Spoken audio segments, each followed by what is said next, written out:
खबरदार बेटा। उठ जा नालायक, सुबह के 8 बजने को है, तुझे एग्जाम नहीं देना क्या? थोड़ी देर और सोने दीजिए ना पापा। तू उठता या फिर मैं तेरे ऊपर पानी फेंकूं? रोज गधों की तरह सोता रहता है, पेपर की कोई टेंशन ही नहीं है। और एक हमारा समय था जब हम पेपर में फेल होने के डर से रात भर पढ़ा करते थे, सो ही नहीं पाते थे। तो क्या आप उसका बदला मुझसे लेंगे? मैं 15 मिनट बाद उठ जाऊंगा, आप प्लीज जाइए, मुझे डिस्टर्ब मत कीजिए। इतना कहकर रौनक रजाई ढककर फिर से सो जाता है। तू वैसे नहीं मानेगा, रुक मैं अभी पानी लेकर आता हूं। बस फिर क्या था, इतना कहकर वो भागते हुए बाथरूम में जाते हैं और पानी की एक बड़ी सी बाल्टी लाकर रौनक के ऊपर फेंक देते हैं। पानी पड़ते ही रौनक झट से उठ जाता है। ये आपने क्या किया पापा? अब तो उठेगा नहीं तो यही करना पड़ेगा ना। वैसे थैंक्स डैड, आपके कारण ना अब मुझे नहाने की भी जरूरत नहीं पड़ेगी। चलिए अब आप माँ से बोलकर मेरे कपड़े निकलवा दीजिए, तब तक मैं ब्रश कर लेता हूँ। वैसे कल ना आप एक काम और करना, नहलाने के साथ साथ मुझे ब्रश भी करवा देना। ये ब्रश करने में ना मुझे बहुत आलस आता है। रौनक की बातों से अरविंद का मुंह खुला का खुला रह जाता है। वो अपनी पत्नी कमला के पास जाता है और रौनक की हरकतों के बारे में बताता है, जिसे सुन उसकी पत्नी हंसने लगती है। तुम अपने बेटे को समझाने के बजाय हंस रही हो। रौनक बच्चा है, धीरे धीरे सुधर जाएगा, आप क्यों उसके पीछे पड़े रहते हो?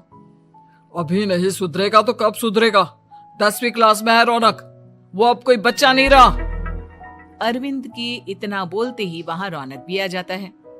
क्या डैड, मैंने आपको एक काम दिया था, वो भी नहीं हुआ आपसे। अरे क्या हुआ बेटा? माँ, मैंने डैड से बोला था कि वो आपको बोलकर मेरे स्कूल की यूनिफॉर्म निकाल दे, लेकिन मेरे पीछे पड़ने के अलावा इनसे एक काम ढंग से नहीं होता। देख रही हो कमला, देख रही हो अपने लाडले को? अरे आप चुप रहिए जी। चलो बेटा, मैं तुम्हें कपड़े निकाल कर दे देती हूँ। बस ऐसे ही साल पर साल बीतते जाते हैं, लेकिन रौनक के रवैये में कोई बदलाव नहीं आता। वो पहले से भी ज्यादा आलसी और पूरी तरह अपने माता पिता पर निर्भर हो जाता है। 2 साल बाद पता नहीं कहाँ गायब रहता है पूरे दिन, अब तक तो आ जाना चाहिए था। अरे आप इतनी फिक्र क्यों कर रहे हैं उसकी? दोस्तों के साथ खेल रहा होगा, आ जाएगा अभी। ये कोई टाइम है खेलने का? 10 बजने वाले हैं, इतनी रात में कौन खेलता है? कमला कुछ कहती उससे पहले ही रौनक वहां आ जाता है। मम्मी जल्दी से खाना लगा दो, बहुत भूख लग रही है। तुम्हें तब तक खाना नहीं मिलेगा जब तक तुम बता नहीं देते कि इतनी रात गए कहां से आ रहे हो। ओ प्लीज डैड, अब आप एसी पे प्रद्युमन बनकर मेरे सर पर बंदूक लेकर मत बैठ जाना। अपनी फालतू की बकवास बंद कर और बता कहां से आ रहा है। माँ अब समझाइए ना डैड को। बता देना बेटा, इनको भी तसल्ली हो जाएगी। आप बोल रही हैं तो बता देता हूँ, मैं दोस्तों के साथ मूवी देखने गया था, इसलिए देर हो गई। तो इन सब चीजों में मेरे पैसे उड़ाता है? कभी 1 रुपया कमाने के बारे में सोचा है तूने? जब देखो हवा की तरह पैसे उड़ाता रहता है। माँ अब आप इन्हें चुप करा दीजिए, वरना ना मुझे गुस्सा आ जाएगा। अच्छा क्या कर लेगा? बता ना क्या कर लेगा तू? वैसे बात तो ठीक ही है, मैं कर ही क्या सकता हूँ, पैसे तो फिर भी मैं आपसे ही मांगूंगा ना। चलिए अब ये सब बात छोड़िए और मम्मी मेरे लिए खाना लगा दीजिए। अभी लगा देती हूँ बेटा। मैं बता रहा हूँ कमला, एक दिन ये ऐसे ही बिगड़ जाएगा। उफ़ो, आप क्यों इतना पीछे पड़े रहते हो मेरे बच्चे के? बात की बाद में देखेंगे, अभी आप शांति से उसे खाना खाने देंगे। अगले दिन डैडी मुझे 10,000 रुपए चाहिए। हाँ? अब इतने पैसे क्यों चाहिए तुझे? डैड आप बिना सवाल किए कभी पैसे नहीं दे सकते क्या? जब तक तू बताएगा नहीं तुझे पैसे भी नहीं मिलेंगे। अरे अब आप अपने बेटे को पैसे भी नहीं दे सकते? नालायक, तेरी उम्र के लोग नौकरी करते हैं और एक तू है जो नौकरी करने का नाम ही नहीं लेता कभी। आप लोगों के होते हुए भला मैं नौकरी क्यों करूं? अरे हम कब तक पैसे देंगे तुझे? तुझे भी तो अपने पैरों पर खड़ा होना होगा ना। कौन सा उधार के पैरों पर खड़ा हूं? अपने ही तो पैरों पर खड़ा हूं मैं। इसी तरह रौनक दिन प्रतिदिन लापरवाह होता जाता है। उसकी लापरवाही को देखते हुए अरविंद और कमला अपने बेटे की शादी कराने का फैसला लेते हैं और 1 महीने के अंदर अंदर ही रौनक की शादी मेघा नाम की लड़की से करा देते हैं। शादी के कुछ दिन बाद, रौनक, मुझे एक अच्छी सी साड़ी चाहिए, आप ला दोगे ना? हाँ, क्यों नहीं। कितने तक की आती है साड़ी? यही करीब 5,000 तक की। तुम चिंता मत करो, मैं आज ही डैडी से पैसे मांगकर तुम्हारे लिए साड़ी ले आऊंगा। आप कब तक ऐसे ही अपने पापा से पैसे मांगते रहेंगी? कोई अच्छी सी नौकरी क्यों नहीं कर लेते आप? अरे डैड के होते हुए मुझे नौकरी करने की जरूरत ही क्या है? पर आप ऐसे कब तक उनसे पैसे मांगते रहेंगे? कुछ आपको अपने दम पर भी तो करना होगा ना। अब तुम भी बाकी लोगों की तरह मुझे ज्ञान देना शुरू मत कर देना। साड़ी चाहिए ना तुम्हें, मिल जाएगी बस। इतना कहकर रौनक अपने पिता से पैसे मांगने चला जाता है। डैडी, मुझे 5,000 रुपया चाहिए। अब 5,000 क्यों चाहिए तुझे? वो मेघा को साड़ी चाहिए थी। अरविंद आगे बिना कुछ कहे चुपचाप उसे पैसे निकाल कर दे देता है। कुछ दिन बाद, तुम्हें नहीं लगता कमला, रौनक हम पर पहले से भी ज्यादा डिपेंड हो गया है? मुझे तो अब उसके भविष्य की चिंता होने लगी है। कल को हमें कुछ हो गया तो वो क्या करेगा? काश तुमने पहले ये सोच लिया होता तो आज हमारा बेटा इतना लापरवाह नहीं होता।